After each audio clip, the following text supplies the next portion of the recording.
देना ही पड़ेगा, क्योंकि मन है कि मानता नहीं। पहली चीज़, उस वाक़ये को मैं आपको बताना चाहूँगा। हाल नंबर मेरा 3 में था, बाबू परीक्षा परिसर में। मैं प्रतापगढ़ यूपी का रहने वाला हूँ। मेरा नाम सूरज तिवारी हुआ। तो मैं उस पर बैठा था, 12:30 हो गए। तो मैंने वहाँ पे इन्विजिलेटर जो हैं उनसे कहा कि आप लोग जो है बैठे हुए हैं, ऐसा ग्रेजुएशन में भी नहीं होता कि परीक्षा जो है लेट में हो या पेपर बाद में आए। तो उन्होंने कहा कि आप धीरज रखिए, आपको समय दिया जाएगा। एक लड़का उसमें से निकला, लगभग 13 इन्विजिलेटर थे, 13 में एक लड़का निकला और एक लड़का बांट रहा था।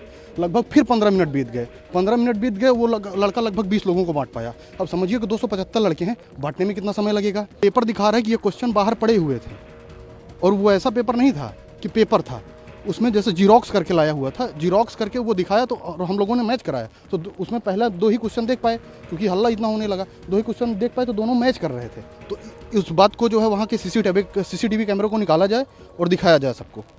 सारी बात सही की झूठ की झूठ, सही का सही हो जाएगा। बापू सेंटर की जिस दिन परीक्षा हुई थी उसमें धांधली हुई थी और उसको लेके आयोग ने रद्द किया था सेंटर। जी। आज पेपर है और आपका भी पेपर है। पहली बात कि आप एग्ज़ाम देने जा रहे हैं कि नहीं जा रहे हैं? जी, एग्ज़ाम तो देना ही पड़ेगा, क्योंकि मन है कि मानता नहीं। पहली चीज़, उस वाक़ये को मैं आपको बताना चाहूँगा। हाल नंबर मेरा 3 में था, बाबू परीक्षा परिसर में। मैं प्रतापगढ़ यूपी का रहने वाला हूँ। मेरा नाम सूरज तिवारी हुआ। तो मैं उस पर बैठा था, 12:30 हो गए। तो मैंने वहाँ पे इन्विजिलेटर जो हैं उनसे कहा कि आप लोग जो है बैठे हुए हैं, ऐसा ग्रेजुएशन में भी नहीं होता कि परीक्षा जो है लेट में हो या पेपर बाद में आए। तो उन्होंने कहा कि आप धीरज रखिए, आपको समय दिया जाएगा। और लड़के हल्ला कर रहे थे कि मतलब इतना समय हो गया, अभी आया नहीं। तो वो लोग कह बैठे रहिए। तो 12:40 पे लगभग पेपर आया, और जब पेपर आया तो हम लोगों ने कहा जल्दी इसको डिस्ट्रीब्यूट कराइए। तो उन्होंने डिस्ट्रीब्यूट नहीं कराया। एक लड़का उसमें से निकला, लगभग 13 इन्विजिलेटर थे, 13 में एक लड़का निकला और एक लड़का बांट रहा था। लगभग फिर 15 मिनट बीत गए, 15 मिनट बीत गए, वो लड़का लगभग 20 लोगों को बांट पाया। अब समझिए कि 275 लड़के हैं, बांटने में कितना समय लगेगा। तो इसमें लड़का तब तक एक दरवाज़ा खटखटाया गया। हम लोग जब ये हुआ दरवाज़ा खटखटाया गया, हम लोगों ने कहा दरवाज़ा खोलिए, तो खोल नहीं रहे थे। फिर तेज़ तेज़ आवाज़ आने लगी तो खोले। जब खोले तो वो लड़का पेपर लेके आया। तो पेपर दिखा रहा है कि ये क्वेश्चन बाहर पड़े हुए थे, और वो ऐसा पेपर नहीं था कि पेपर था, उसमें जैसे जीरोक्स करके लाया हुआ था, जीरोक्स करके वो दिखाया। तो और हम लोगों ने मैच कराया, तो उसमें पहला 2 ही क्वेश्चन देख पाए, क्योंकि हल्ला इतना होने लगा। 2 ही क्वेश्चन देख पाए तो दोनों मैच कर रहे थे। तो हम लोगों ने कहा कि हम लोग पेपर नहीं देंगे। जब ऐसा हुआ, उसके बाद फिर कई लड़के अचानक बाहर आ गए। फिर जब बाहर आ गए, काफ़ी तेज तेज हल्ला होने लगा। हम लोग बाहर आए, फिर वहाँ पर जब खड़े हुए तो तब तक डीएम साहब आ गए और एसपी साहब आ गए। तो उन्होंने कहा कि आप लोग पेपर दीजिए, समय मिलेगा आपको।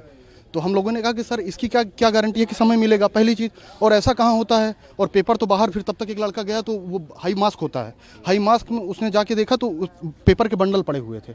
और ऐसा है, अगर इस बात की अगर मैं झूठ बोल रहा हूँ तो उस बात को जो है वहाँ के सीसीटीवी कैमरे को निकाला जाए और दिखाया जाए सबको। सारी बात सही की झूठ की झूठ, सही का सही हो जाएगा।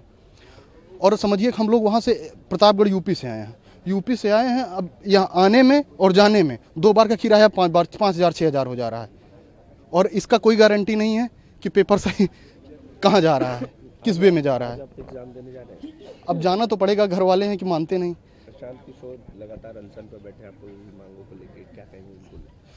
बहुत अच्छी बात है, कम से कम कोई तो आवाज़ उठा रहा है भाई। ये हम लोगों के लिए बड़ी बात है। इतनी बड़ी आरजेडी पार्टी, हम लोग तो यहाँ से कोई लेना देना है नहीं।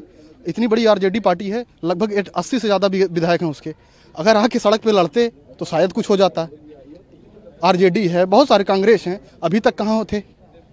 हमें यहाँ की राजनीति से कोई मतलब नहीं है।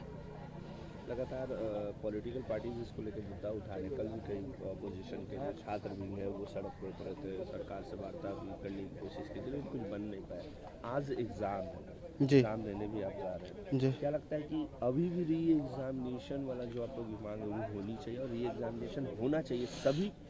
देखिए, अगर मेरी अकेले बात हो तो मेरी ठीक है कि मैं उतनी दूर से आया हूँ, हो जाए ठीक है। लेकिन ये लार्जर हित में देखेंगे, लगभग 4 लाख बच्चों की बात है, और वो सभी परीक्षा दे चुके हैं। अब उनके लिए तो भाई मरने जीने का सवाल है ना, ये तो कैंसिल होना चाहिए।